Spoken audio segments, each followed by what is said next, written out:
Which Side Podcast is a proud member of the Which Side Media Collective. This episode is sponsored by Charlotte Malridge. Charlotte wanted to shout out Grounded in Resistance Winter Speaking Tour with Resistance Ecology and Bunny Alliance.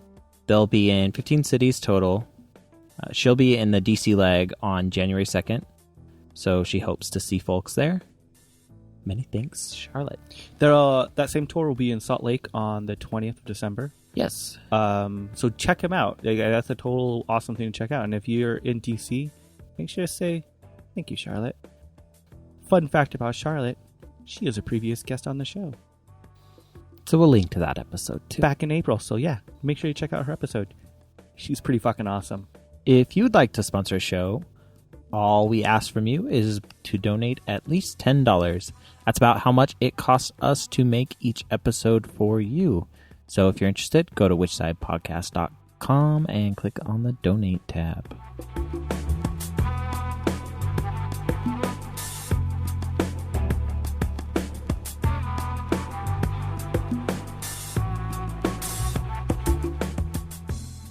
This is episode 110.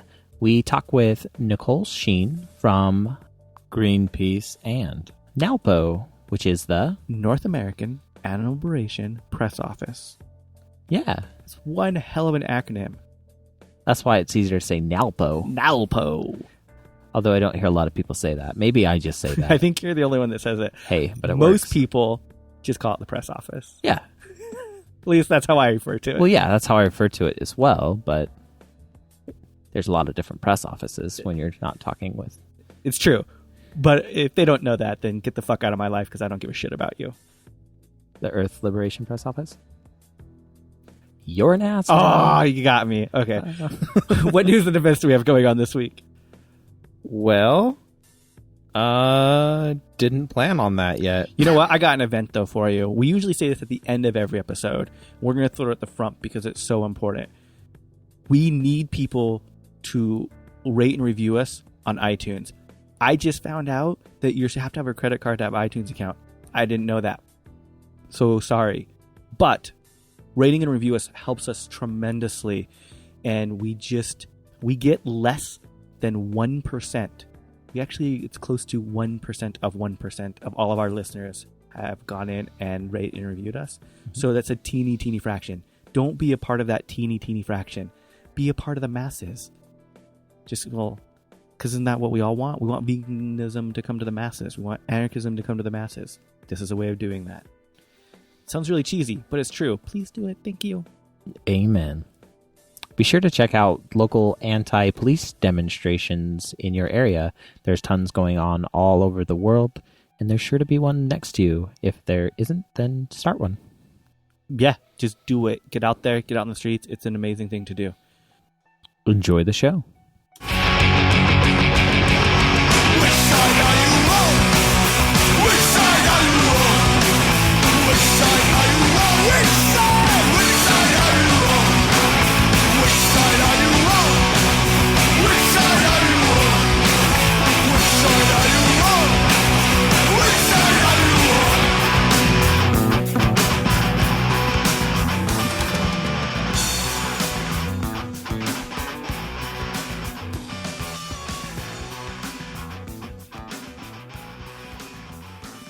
How are you doing today? Awesome. Excited. You're excited? Yes. What's so exciting happening today? Oh, I don't know. I mean, maybe like a podcast on which side or something. Oh, I never view this as being exciting. This is like just the shit I have to do every weekend.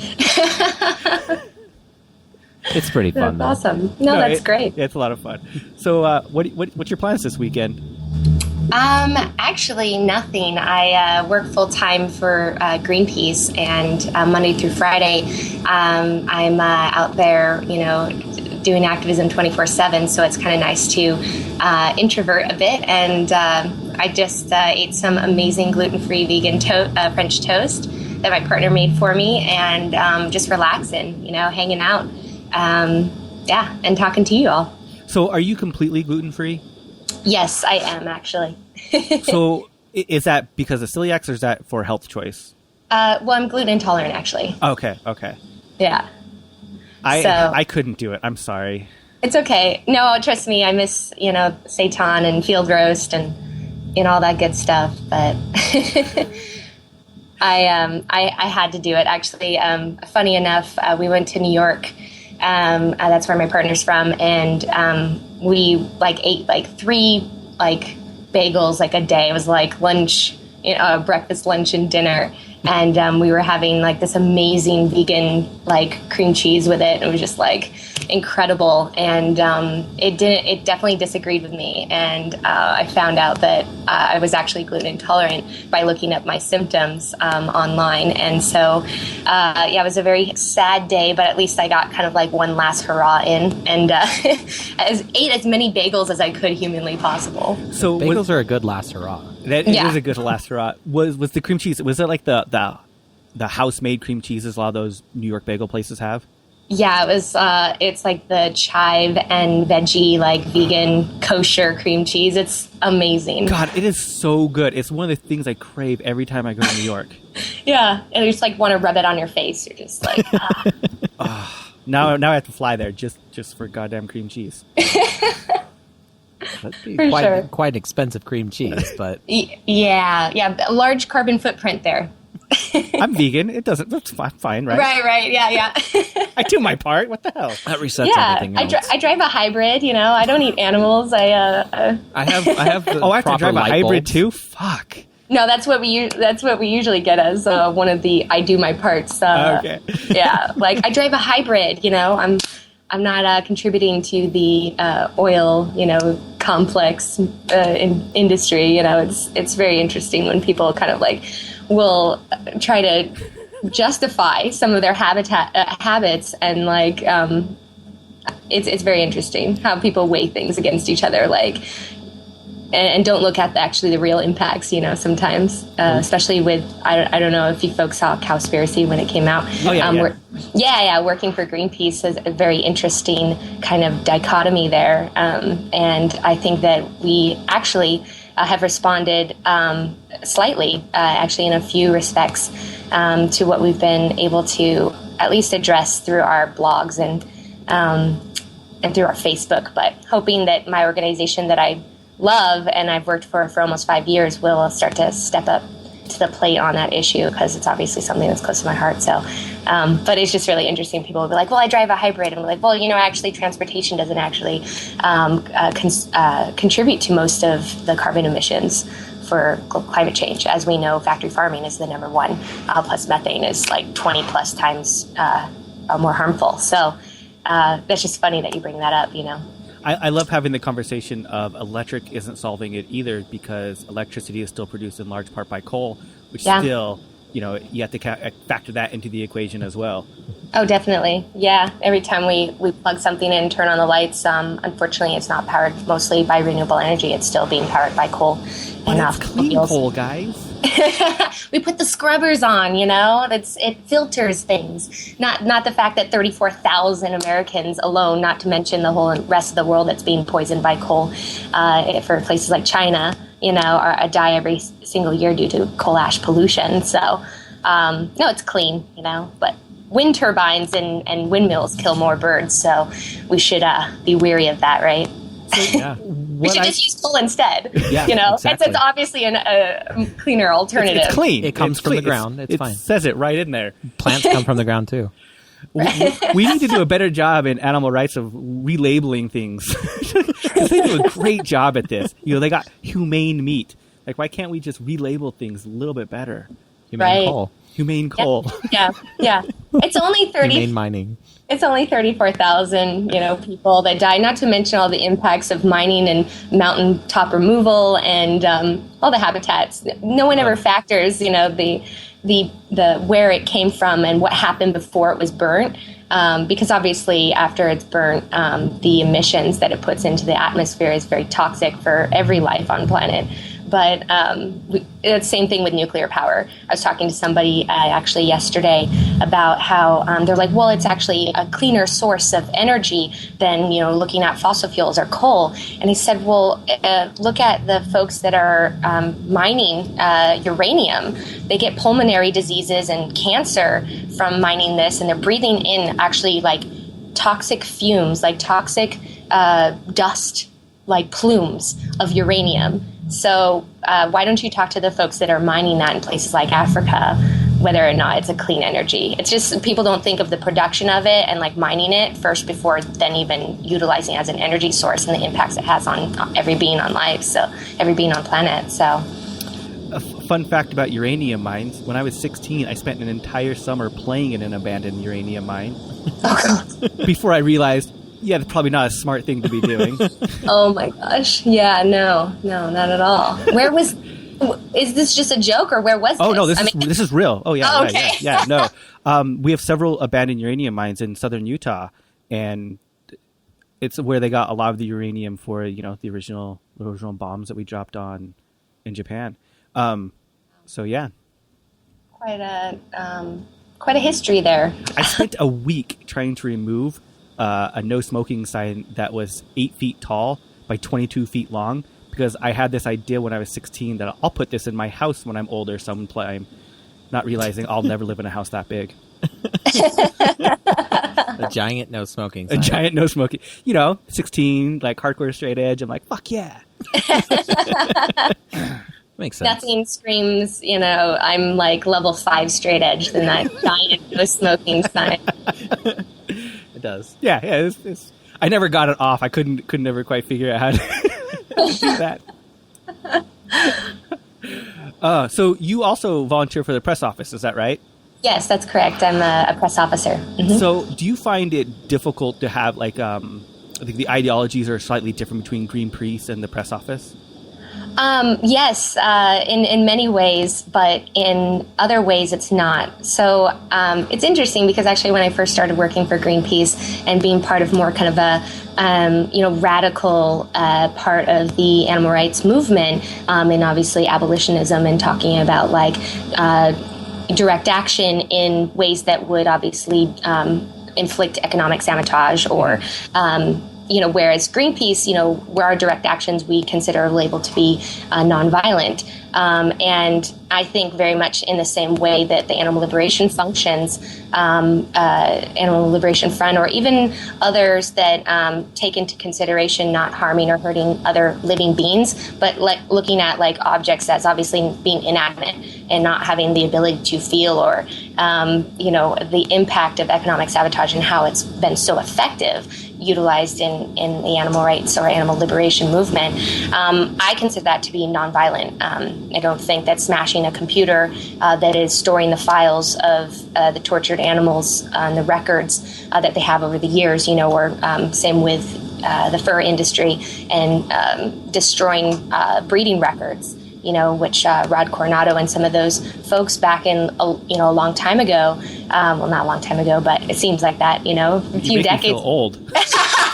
A few decades ago, in the 90s when that was, controlled arson and that was being utilized, I don't consider that to be violent. And so I think in many ways there is a lot more commonality within direct action than most people would even give credit to or consider. And you'd be surprised. There's a lot of people that work within the organization that agree with the tactics in which the Animal Liberation Front or other liberationists take, because they recognize it's incredibly imperative and important for us to take action such as this, Have they ever come to you and said, when you're talking as Greenpeace, make sure to differentiate between the two?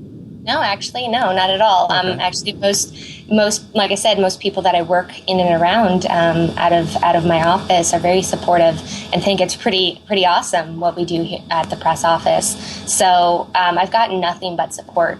And nothing but definitely like people champion the cause. I've actually talked to a lot of people within the movement who would have never considered to be, going vegan for environmental reasons, and have actually convinced or influenced people to make that decision based on the facts and the information given. So, like I said, I think as a grassroots movement, as social justice kind of interlocks and kind of interwebs, there's a lot more commonality than we often give credit for. And we're often, somebody may have for example, I think that our organization could definitely work on addressing factory farming. It's something that I've talked to a lot of people about. I've actually talked to Annie Leonard, who's our executive director, which I'm really excited for her to actually be in that position, because I don't know if you folks have seen Story of Stuff, but really amazing human being, has been vegetarian pretty much her entire life since she was a teenager.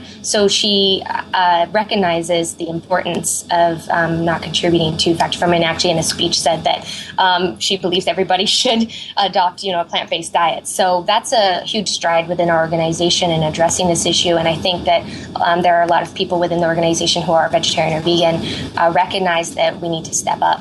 So, like I said, as far as grassroots work, you'll find that there's a lot more connection to these causes than more commonality than differences, for sure. When you mentioned Cowspiracy earlier, when that came out, how was that internally received? Was there memos what's this going on and how to react to it? No, actually, surprisingly not. The organization didn't address it much at all. Actually, like I said, at a Q&A with Annie Leonard in San Francisco, here we are, and there's a lot of folks within the program. So essentially, I work for the fundraising arm of Greenpeace. So Frontline, or Direct Dialogue, they call it internationally. We go out, and we're the majority of the organization. We have the most people, kind of the quote-unquote, nonviolent foot soldiers on the ground to talk to the public, to get them involved. We often do actually travel trips out to Salt Lake City, so you might have seen us before. I think we actually had an office at one point out there. But anyways, we had a bunch of people that were sitting there, a lot of the city coordinators and people that run offices around the nation. And actually a handful of them address that issue. When are we going to start working on factory farming? We're serious about global warming, and we're serious about, the impacts it has not only on the planet, but the individuals and work in, factory farms, as being obviously the most egregious human rights violations that we've seen, across the nation, and even now internationally. It's one of the most dangerous places to work in the United States, but also, the animal impact, right? We're talking about coming together as an environmental justice group, whereas we're changing the language. Greenpeace had always been considered a conservation group, but we're really making strides to focus on environmental justice and standing up with people in other social justice capacities, like Ferguson, for example. We've been really incredibly supportive. We've had a lot of conference calls where we're actually addressing this and how we can help people in our offices organize in the community to stand up against police brutality. So I think it's a new wave of Greenpeace. I think that we've continually gotten better at many of these things, and it's great. I love it. How do you deal with the criticism from some of the animal rights community and other social justice movements? For example, Sea Shepherd, or the recent stuff with in Peru with the Nazca lions and stuff like that. Yeah. That's something that we're incredibly apologetic for. We're talking about what happened in Peru. Our executive director internationally and nationally have made statements because, unfortunately it happened.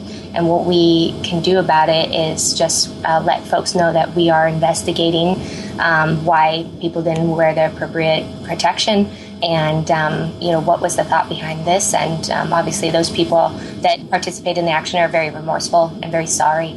For anyone that doesn't know, can you explain what actually happened?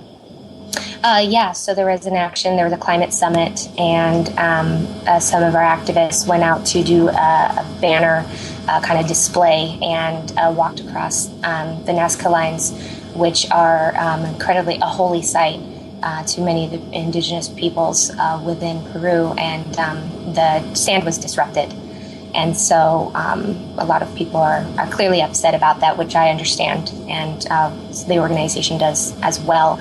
As far as the criticisms within the animal rights movement with organizations like Sea Shepherd and such, again, I find that there's more people with commonality. I support both organizations, so I actually find that internationally, there's not so much a kind of feud between these two groups, where we've seen like the Rainbow Warrior come into port in other places around the world, like in the Netherlands and such.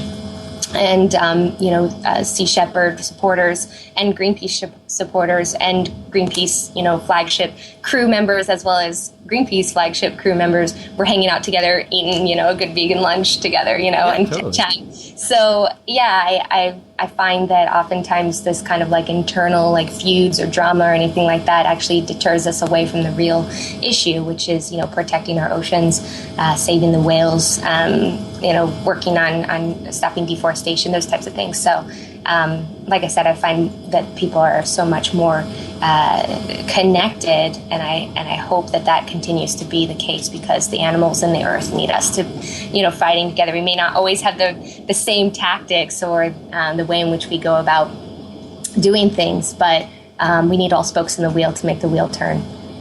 So your 9 to 5 is activism, which I'm sure, like every other activist, goes way beyond your 9 to 5. So what the fuck do you do to relax? Yes, that's what I was saying. 9 to 5 is even underestimating the amount of hours that I put in during the week. I'm salaried 40 hours, but I definitely put in 60, 70. I volunteer as a campaign coordinator for Greenpeace as well out of our office, and organize demonstrations and such. So on the weekends, what I do to relax, I generally hop on Guild Wars 2 and MMO it up, Get out of the real world and go into a fantasy world and, go fight some pixelated demons or, dragons or, corrupted enemies and such. So, yeah. I cannot get into MMOs because I know they will take up so much of my time. Like, I have to stay away. It's like one of those drugs I just got to be like, no, I can't do. No, totally. And then you get in grind mode because you're trying to get a weapon that's really cool looking, or, you want that one armor skin, and you're it's super elite, and people are yeah, it's awesome. It's ascended crafted item, and you have to put in, it's time gated where you can only craft it so much time. My nerd is showing, by the way, right now. Maybe this is a little too much, but there was a case with Eve, I believe is what it's called, where a person went in, infiltrated another group for a year just so he could blow up their ship that they spent $16,000 creating, actual cash. Wow. That's how I hear that, I'm just holy fuck, I can't get into that. That's pretty impressive, though. It is impressive. It's impressive. That is wow. The currency in Eve is insane how it works. So you can use real cash for the currency inside it to build all your ships and your armadas. A lot of MMOs let you use real cash to buy things. That's crazy. Yeah. Other than us, tapping into the fantasy world through an MMO, I really do enjoy reading comics or graphic novels. I'm actually learning German right now, and so there's a lot of the things, and I find time I love to cook. I love baking, and so it's funny because most people think how do you find time for other things? My life is activism with a balance of both Greenpeace and the press office and other grassroots work that I do, mostly in interconnections work. That's my life's passion, because I've seen a lot of different kind of isolated movements from feminism to animal rights to environmentalism, and one of the things I'd love to do is to bridge those gaps and make sure that we're working together, because the more strength in numbers we have, the better we're off to fight these injustices. So. But you find time, and there's actually my neighbor's cat loves to hang out here. You may see her featured on my Instagram very often. She's not actually our cat, but She loves us. She's, we're an auntie and uncle. She likes to come over and hang out, and sometimes she likes to, dine and ditch. So she gets a little snack or, some catnip, and then she's kind of like plays for a little while. Then she's like, okay, I'm out. So you mentioned the interconnectedness. I've always felt that animal rights activists as a whole, including myself, do a terrible job of this, of reaching out to others, especially since we look at them and say, oh, well, you consume animals, so I don't cross that divide. How can we be better at that? Yeah, a couple of ways I think is, one, asking experiences. I think that doesn't happen enough. I think that, actually came up a couple of times where you're asking me, how do you explain certain things, within one movement to another? And we even talk that way, but how does Greenpeace receive the press office? How does the press office receive Greenpeace? And I think that asking each other's experiences and finding the common roots in which liberate us and oppress us, we will be that much stronger. For example, I have flyers out about in our office that's called Total Liberation, and I actually can send you folks the PDF if you want to make that somehow available. I don't know if you have a website outside of your Instagram, but it talks about how not only being vegan or adopting a plant-based diet is important for the animals, but when you look into the interconnectedness of the oppression within, say, just look at a factory farm. I mean, there's many multitudes, right? There's human rights violations. So you have like labor groups. You have folks like Lauren Ornelas, who was on your show. That's awesome. I saw that on your Instagram. I love her doing such the great work that she does in addressing like communities of color that are being impacted most by factory farms or any type of pollution or environmental impacts and devastation first and foremost. So like even within one just small kind of facet or an environment like a factory farm, you find a multitude of social justice issues that you can be addressing. So looking across the board, like what are the groups that are working on, stopping factory farms or refineries being built in communities of color, low income communities? How do we ask the experience of like those people, like how does this impact your family? Maybe going out and outreaching to not only other groups, but just the people that live it every day. And I think that we'll find that when we talk to each other, we're going to be able to work together better because we'll know the experiences. They're different. Animals experience oppression different than humans, but the common roots are there. The concept and the idea that one is less than is what really is driving a lot of this, right? You can treat someone that you objectify and you create into an inanimate object or property, which we hear across the board in very many cases of whether they're human or non-human, and then they're easily exploited. So that's the root, that's the cause, and I think it's really important in addressing that, but also to be very sensitive to other people's experiences, because the Holocaust, a lot of times those comparisons are made where I see that there's a root in the same cause, but the experience is different, and we have to acknowledge that because we don't want to diminish either the animals or the humans' experiences in their own very distinct right. Like when you bring up the Holocaust, that's one of the things that I've always personally tried to stay away from utilizing, only because I can't relate to the experience. Right. Like I get it from a number standpoint, but since I can't relate, I've always stayed away from it. Not that I'm criticizing anyone who does, it's just I've never felt comfortable with it myself. Yeah, no, and I agree. I think, like I said, bridging the gaps between the roots of oppression is the key to finding our interconnectedness. Whereas, like, if we're saying, like, well, the Holocaust, the animal genocide, it's just like the Holocaust. Well, that, I think, diminishes not only the animal's experience as well as the human's experience, because they're very different in varied capacities. But again, the root cause of their oppression or the killings or the sheer horror of it is the same. Both beings are treated as less than. I mean, you can compare it to a multitude of social justice issues, but we have to be considerate. It's like, for example, the word rape. That's something of a sensitive topic that can come up within feminist communities of like, well, a rape is very specific, oftentimes people say to humans. I said, well, we can talk about the artificial insemination or the forced impregnancy of a cow. If we started to expand our concept of like consent and the idea of like what rape is, like then we can start to talk. But we shouldn't just use it, I think, frivolously or kind of insensitively before we start talking to these other communities, like the feminist community, about like how can we define this and how can we bridge the gap of like clearly it's an injustice and clearly it is a sexual objectification. And rape has always been a word specifically focused on humans, and specifically more so with women. So I think, again, communicating between those groups we're gonna find more commonality and less like kind of people being defensive or feeling like they're being diminished. Because most of the times the experiences of the women or people of color is that they've been diminished to being animals, as if animals are something to be less than even just human. So.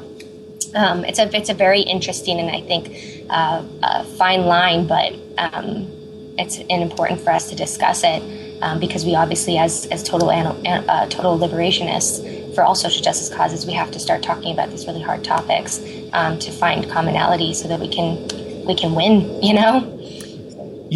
What's interesting to me is like what came to mind when you were talking about all that was my first look into how more things were more connected happened to do because of my disdain for PETA. Like I remember it was in the late 90s when they first came out with their fur trim ad, and it was the first time I had been really exposed to other in social justice movements where it was like, this is a clearly sexist ad, this is why it's sexist, and it's just like, oh yeah, this is fucked up.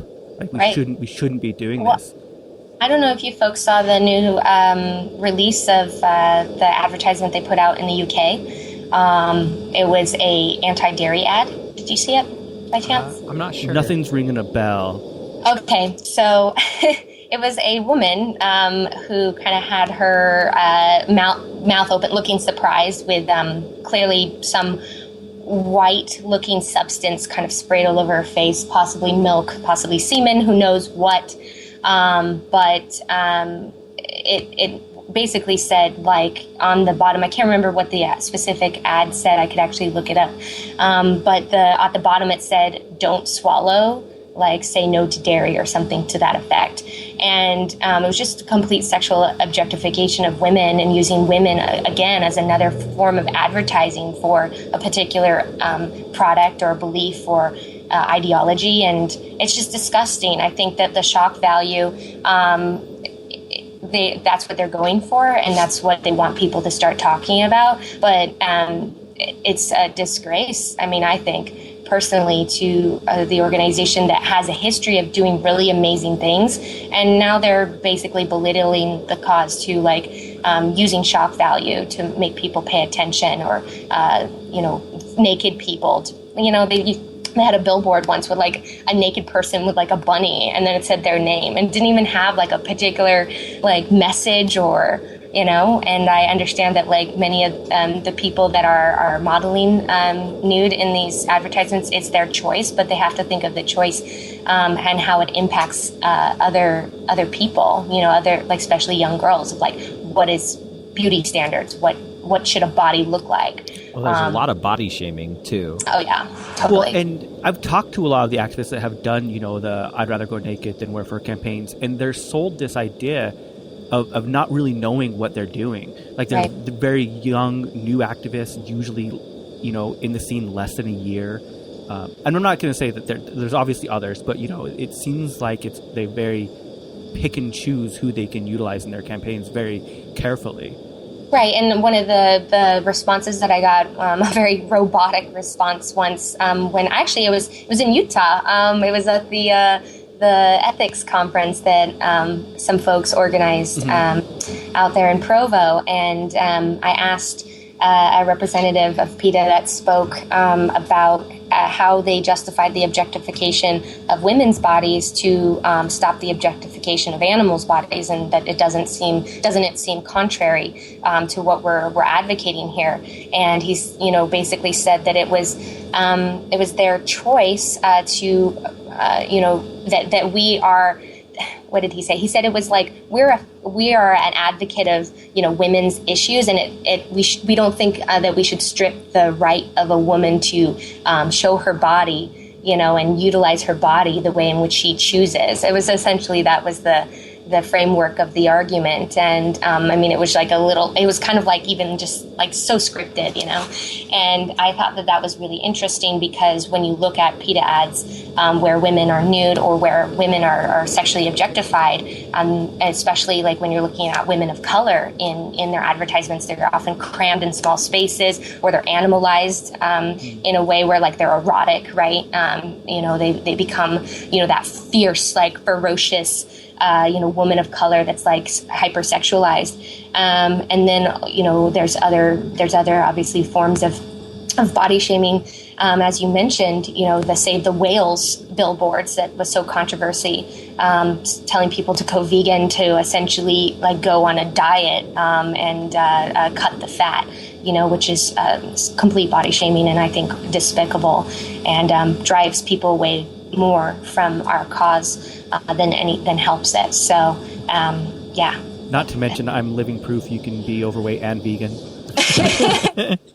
Yeah, and and it's just so interesting where we like stereotype, like people will say like, wow, like you're not like skinny and sickly, and it's like those concepts that are perpetuated about vegans is like, why would I want to look like an anorexic like model? Because obviously that's one, propagating an image that like that is what sexy is, that's what like people should admire, what people should fulfill as far as like what they look like, and the impact that has on young girls. There's plenty of advertisements and television and ads that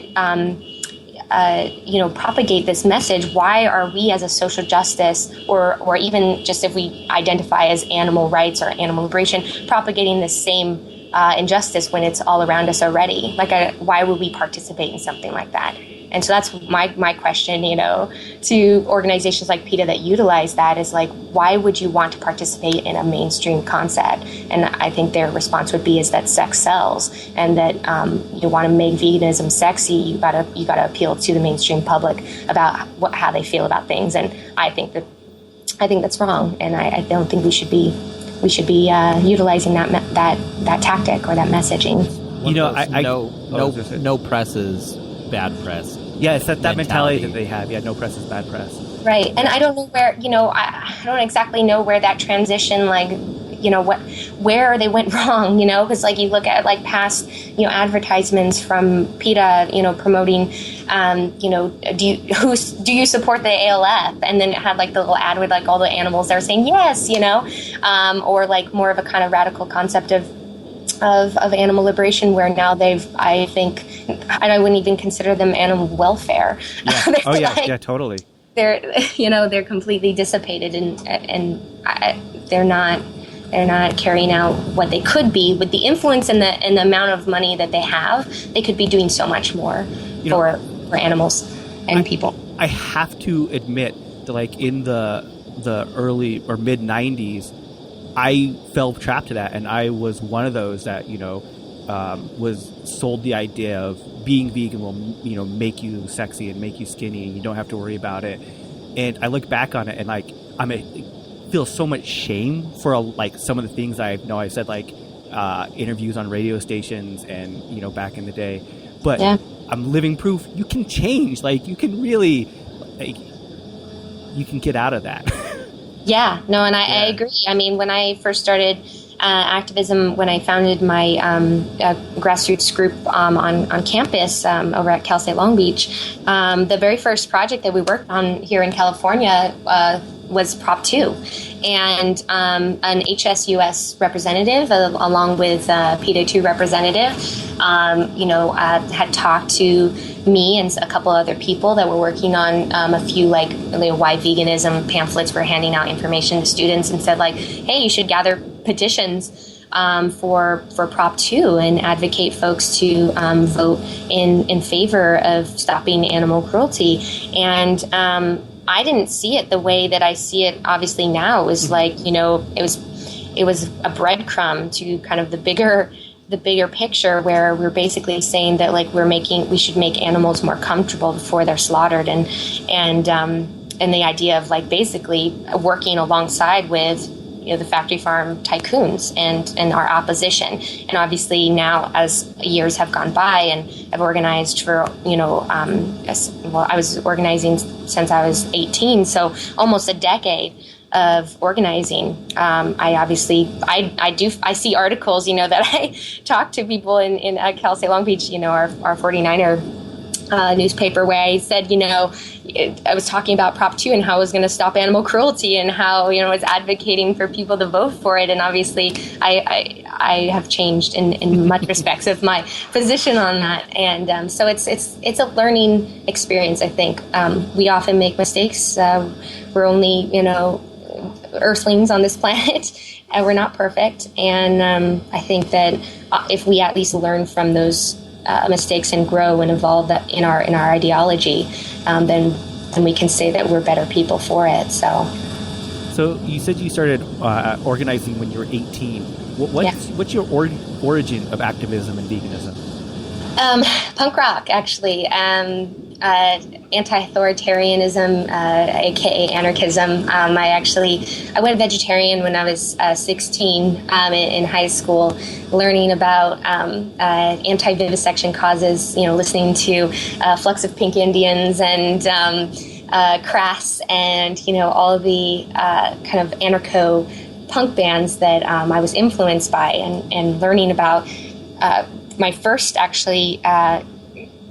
Article that I had ever written was anti-McDonald's, anti-corporations when I was 16. So I went vegetarian, and then a couple years later, when I was 18, so there's not really one easy answer. I think that like punk rock is one influence, and then my second kind of like, I say, awakening to social justice issues was when I was working with a feminist organization on campus, and we were talking about the right to consent and the free will to not be impregnated against one's will. So talking about like pro-choice, and talking about how anti-abortion groups are basically forcing women to be impregnated against their will, which no one should ever have any control over anyone's body like that. And so when I was reflecting as a vegetarian, where I was eating dairy and eggs, I said, well, I'm forcibly I'm buying a product which comes from forcibly impregnating animals against their will, and female-bodied animals that are artificially inseminated so that they can produce something that humans eat. And I said, well, I'm specious if I think that a woman has a right to choose, but yet I can take that right away from an animal, And so feminism was my bridge into veganism, where sometimes people, go vegan and they think of the feminist aspects of, advocating for bodies. But actually, it was kind of a epiphany through feminism that I said, well, I'm a speciest if I continue to eat dairy, cheese, and eggs. And I can't be responsible and participate that anymore, because it would weigh heavy on my conscience. So, yeah, and then just through, I was part of an anarchist collective for a while, doing like we did the Do Your DIY festivals in the heart of Orange County, behind the Orange Curtain, and organizing there, and that's, I think, all of those experiences together is really kind of made me who I am now, and I'm still learning, still always questioning things. You gotta. So how did your friends and family take these huge changes when you were a teenager? So my mom, she actually kind of, when I went vegetarian, was like, I knew someday you would go vegetarian. I was a huge animal lover as a kid. I would spend hours at my neighbor's house, with all the animals, the cats, the dogs, and such. And I found myself incredibly connected to them when I was younger. And so when I went vegetarian in high school, my mom, it wasn't really a surprise to her. And then when I went vegan, it wasn't so much my parents were adverse to the idea of me being vegan, but it was more so like what the animal rights activism that came along with me becoming more kind of radical in my beliefs. And, my parents were afraid that I was like, I'd go out to a protest and, I'd get arrested and, spend, years of my life in jail. And, the kind of idea that, like, if you participate in some type of civil disobedience or any type of, like, protest or assembly, even if you're not purposely breaking a law in regards that somehow you would be locked up. So yeah, my parents were, kind of, I think, frightened at first about me getting more involved in the movement, and where it became more of a topic when I would visit about, like, anti-vivisection work they were doing at UCLA and the campaign against the 6 city shelters in Los Angeles. It was like things that I was excited about and shared with my family.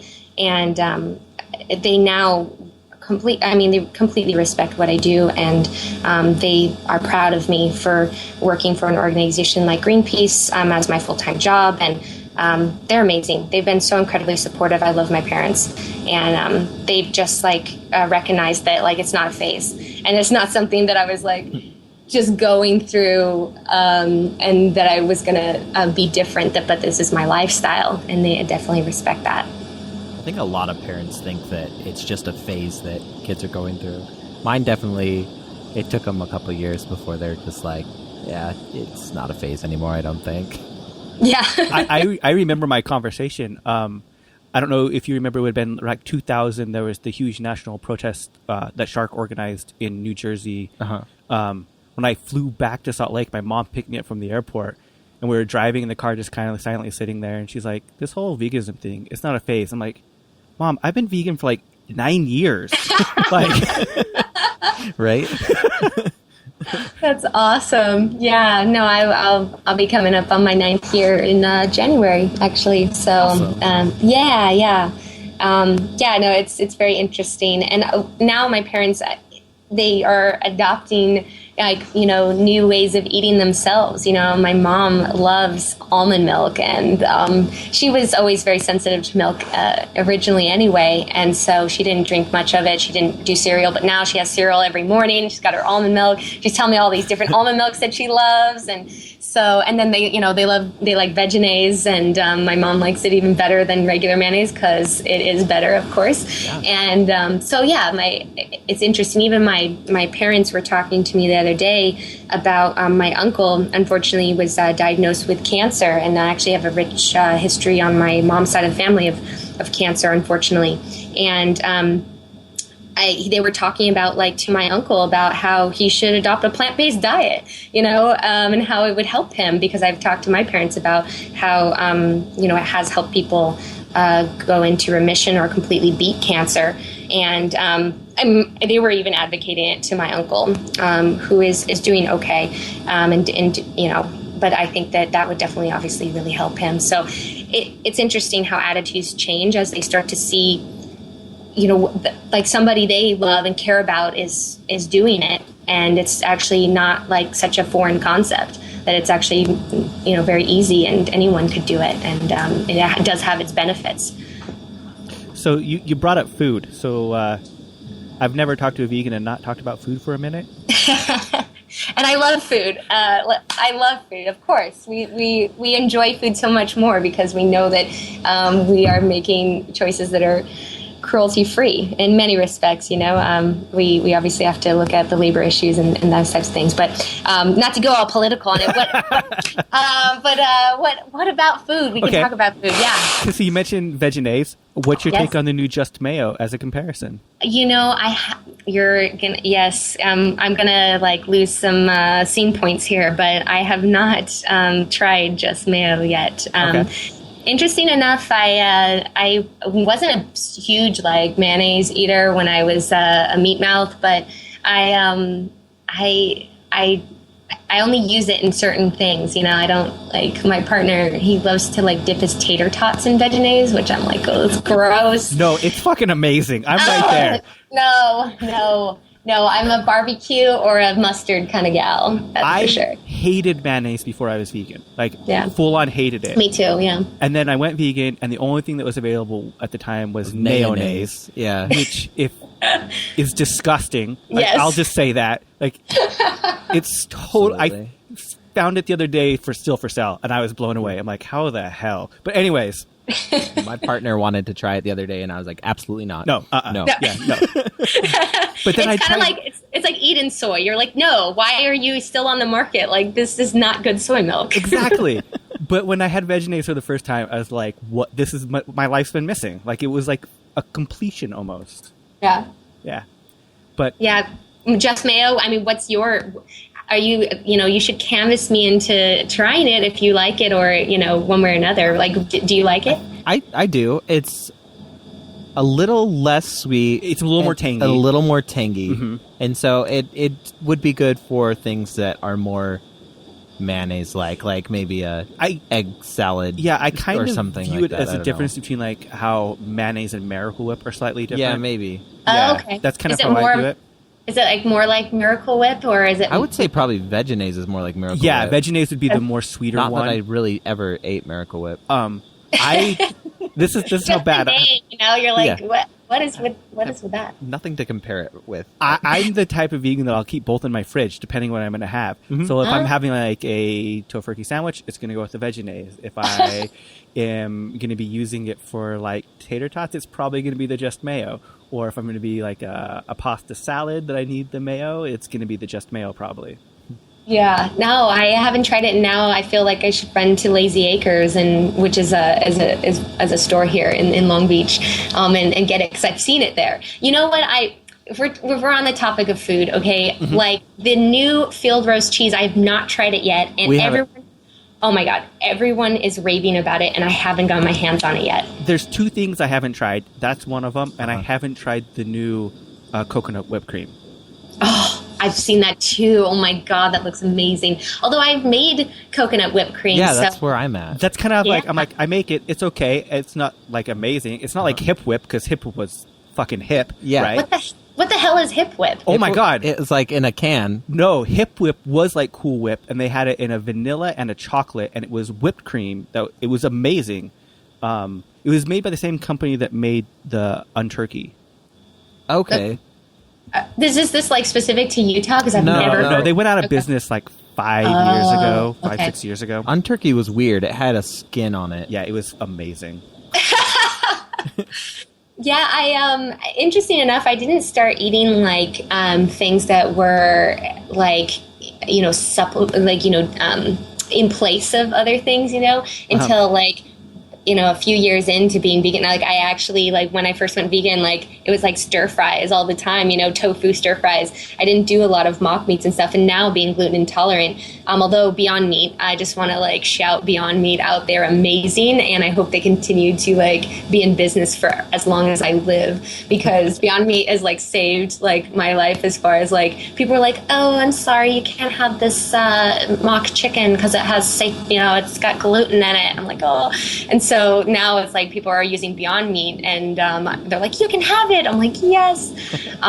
So yeah, and all the other like things that they've now made gluten-free. Like even Gardein is coming out with like gluten-free like beef crumble things, and it's quite amazing how that's now like I can cater a lot of my stuff now and eat mock meats without having tummy aches, which is nice. What's crazy to me about the Beyond Meat is that for me, it's too chickeny. Like it's too real. Yeah. Like Yeah. But yeah. Wait, no, was that Jordan? No, it's Jeremy. Jeremy. Didn't you just say that you liked the skin on that turkey thing? Yeah, which is totally true, but it wasn't like real skin. Like it was, so it was made, I think it's called yuba. It's like they let soy milk ferment a little bit, and they take the skin off the top. that gets off the top.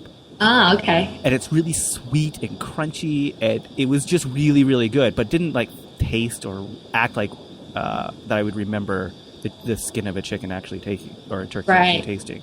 Yeah. Oh, gotcha. Okay. Yeah. I was like, wait, but you just, I was like, no, Beyond Meat, I haven't, I've tried their beef crumbles, and I've tried a couple of their chickens, but, chicken strip thingies, but, I think they're coming out maybe with some new stuff. I can't remember what's the company that is coming out with like some like mock egg scrambly omelet That's stuff. Hampton Creek, which is the Just Mayo people. Oh, okay. Yeah. Okay. Well, there's another company too that has a new egg one out. There's Neat. I don't know if it's vegan that. though. I didn't look into it. There's one that's just like an egg yolk substitute too that just came out. Gotcha. Yeah. That's veg. Yeah. Oh, okay. Yeah. No, I haven't tried any of those. I mean, I'm so traditional. I just stick to the tofu scramble, and throw some cumin, some turmeric in there, get maybe some veggies in there, or just the scramble is good. Yeah. Do you ever throw black salt into it? No, but I've heard that's amazing, and it gives it more of that flavor. I can't do it. Yeah, it's too eggy for it tastes like this. It gives you that smell of an egg. Oh, really? So it's all of a no. sudden too there's a couple things that are just too real for me, and that's one of them. It's a sulfuric sulfuric volcano salt. So yeah. it has sulfur in it. Oh no! Well, Pele's going to come after us then, yeah? Yeah, probably. For using it. You're not supposed to take volcanic rock from the island. I don't know if it comes from Hawaii, but I bet some does for sure. Yeah, Pele is the volcanic goddess, and she will, I guess, maybe smite you. I don't know what her powers start disappearing. See, this is how out of it I am. I'm like, why is a soccer player going to come after you? Oh. I have no fucking. I'm sorry. It's okay. No, I just actually went to Hawaii. It's beautiful. I had never been to a tropical island before, and it was awesome. We did a lot of non-tourist stuff, which is what we love to do when we travel. Mm-hmm. And I'm hoping actually to get back to Europe. We went to Europe for an international animal rights gathering a few years back in just outside of Amsterdam, and it was so fun. I don't know, have you folks been out that way, done the international animal rights gathering yet? Or I haven't. No. It's so fun. It's pretty amazing to kind of look at the projects that people are working on internationally, and also just kind of the different ways in which activists approach things in other countries. I think it's very fascinating. And it happens once a year. So maybe, save your pennies in your little piggy jar, and you should come along. I don't know where. I think it was in Poland last year. No, it was in the UK actually last year, and then the previous year was in Poland. So they travel around. And then one year was Italy. We didn't get to go then. We really wanted to, but quite expensive. But hoping to get out maybe to Europe again this year and start organizing with some folks out there again. Oh, that'd be amazing. That'd be way awesome. Yeah. What Hawaiian island did you go to, though? You were saying you just got back from there. Too. Oh, yeah, in Kona. We went out, which is the biggest island, actually the least populated island, and there's an active volcano. Mm-hmm. Right now, and actually there was, I don't know if you saw in the news, there's all these reports on some of the houses being swept away, that evacuate some places because the island is still expanding. Mm-hmm. And but we were on the west side, and it's very interesting because there's multiple ecosystems that you travel to. So we actually took a rental car up, and we went up north and then across to Hilo, which is on the east side, and it becomes this tropical rainforest. And then we're on the west side, it's mostly volcanic rock. And then down on the southern tip, there's valleys and grasslands, and then there's black sand beaches, which are amazing. Yeah. And my favorite part of going to Hawaii was swimming out in the coral reefs, in the middle of the ocean, and these amazing sea turtles just coming up to you and hanging out and saying hello. They were quite fascinating, and they're protected in Hawaii. They call them hanu, and you can't be anywhere near them 25 feet in range, and they often will come up on the beach and sleep.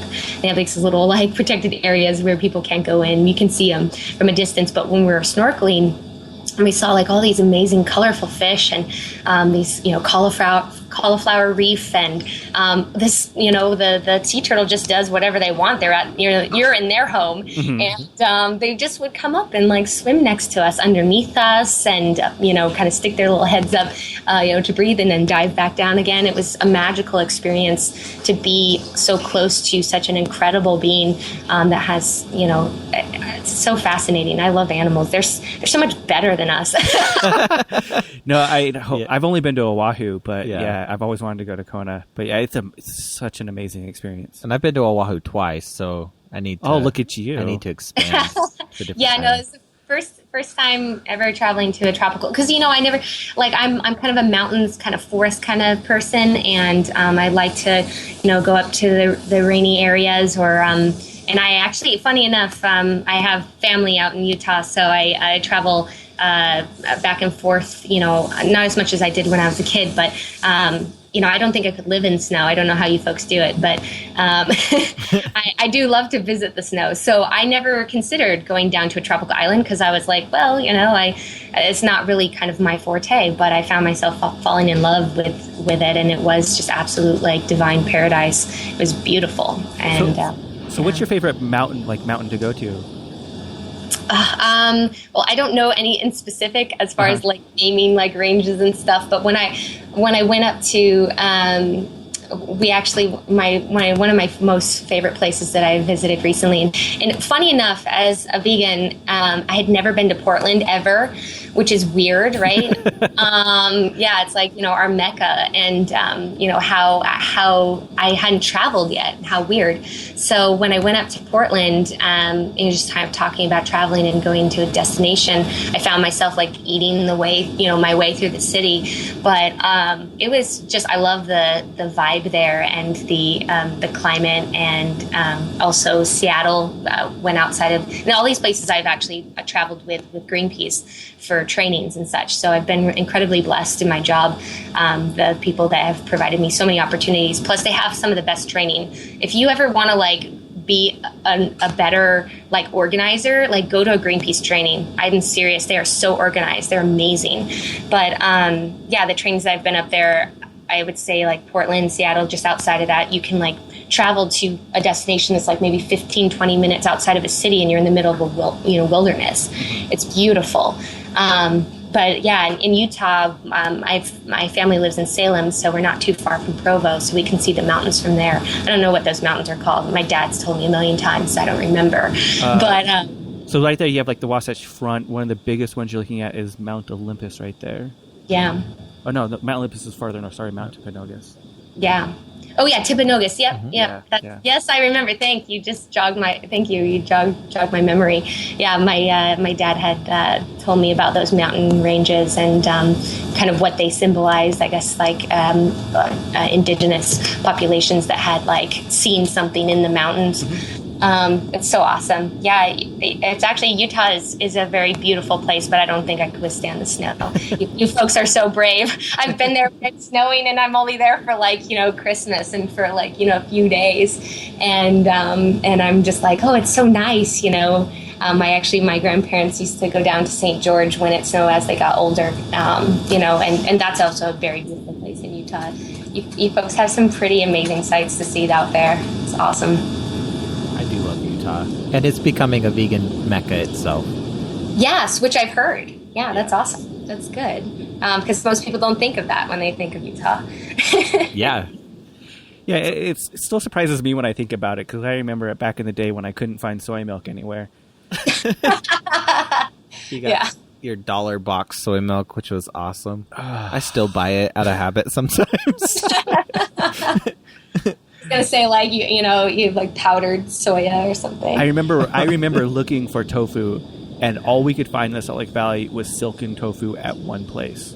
Yeah. I guess I feel like I've been pretty blessed in California. We've always had like, even when people like don't necessarily are not vegan for ethical reasons, we've got a lot of folks that are like vegans for health, or like people that find vegan food like as just another cuisine. So it's always nice for the people that are looking for that vegan restaurant, because that's what we eat, and it's not like an option. It's like that's what we that's our choice to eat all the time every day. And so I have like, except for living in Long Beach, we need a lot more vegan restaurants. Surprisingly, we don't have as many as I think we should, but living in between LA and Orange County, you know, you have kind of everything grasping at your fingertips. So I always thought when I talk to people that are in other places and they're like, yeah, I was like struggling to find this one product, and I was just like, I'm sorry. I feel like I want to ship you all like stuff, you know, going.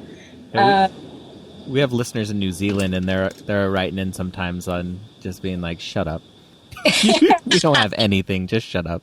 Right.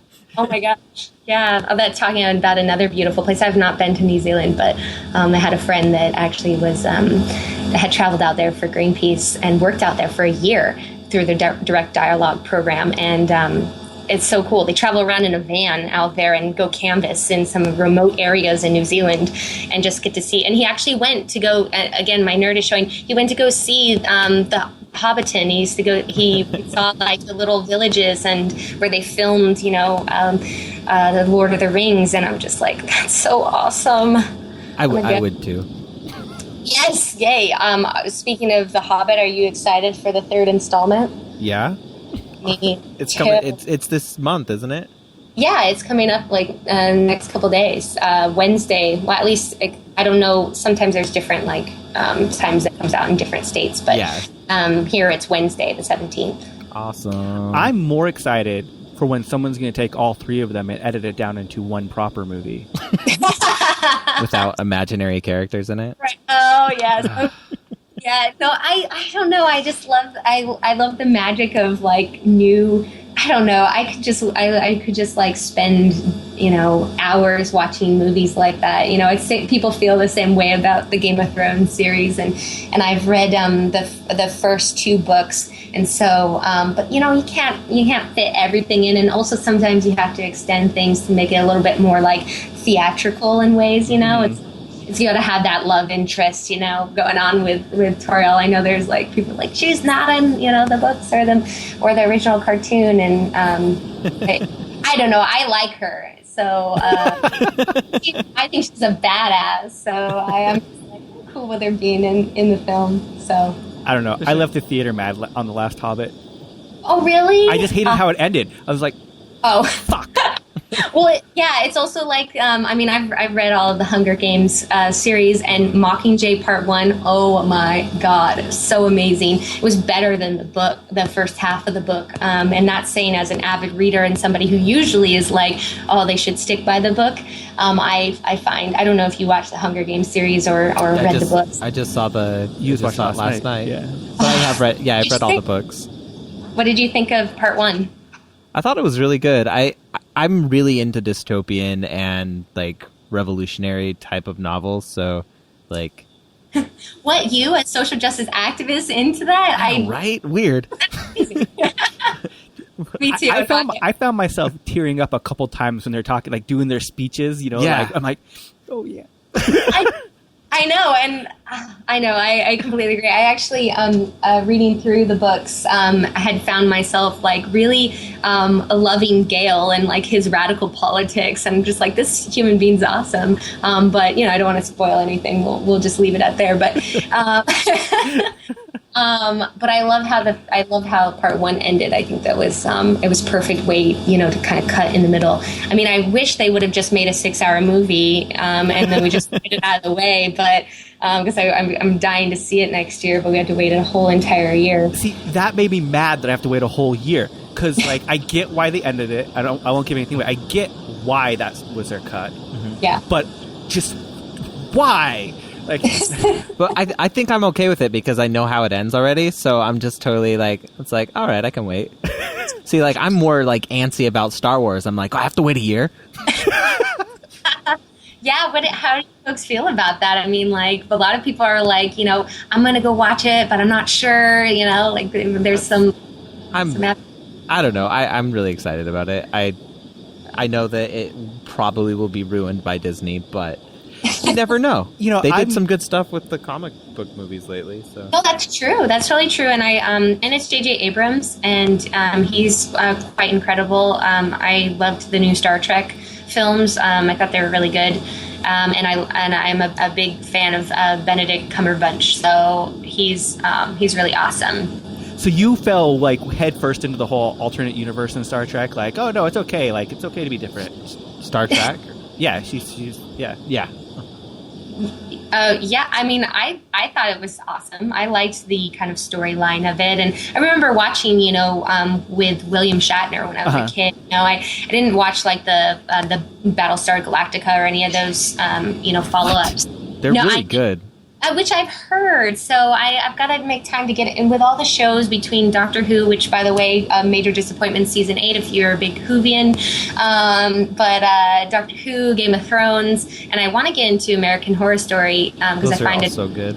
Yes, people keep suggesting it, and it keeps coming up in conversation. I don't believe in coincidence, so it's kind of like I need to watch it, and people are telling me I need to watch it, and I'm hearing it from so many different sources. I'll give you the other source. I'm not a fan. Oh, really? I don't like horror, though. I'm not a horror person. I'm usually not, but I like psychological thrillers, which I've heard it is more leaning towards. I would agree with that, yeah. I think the first 3 seasons are now on Netflix. Oh, if you haven't seen those. See, I'm too busy trying to get through all of Star Trek, so right now I'm almost done with Voyager. I haven't done Star Trek, I admit. I'm kind of like...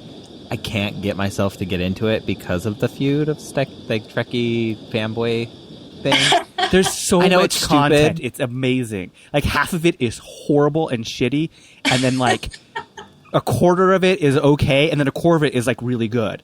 But that quarter that's really good, there's still way more of it than anything else because there's so much out there. Yeah. Yeah, no, I like I said, I've seen bits and pieces, watching the old Star Trek, but interesting enough, I didn't really get into like space travel movies, kind of futuristic movies like that. I was always like kind of a fantasy person, and then when I started dating Greg, he was like kind of brought me into that. And I was like, oh, this actually is really good, because I found myself like not always liking space travel movies because sometimes I find them like to be boring. But I found like that there was some actually good content. Watching the new Star Trek I really liked because there was like more action than like, we went to this planet and I don't know.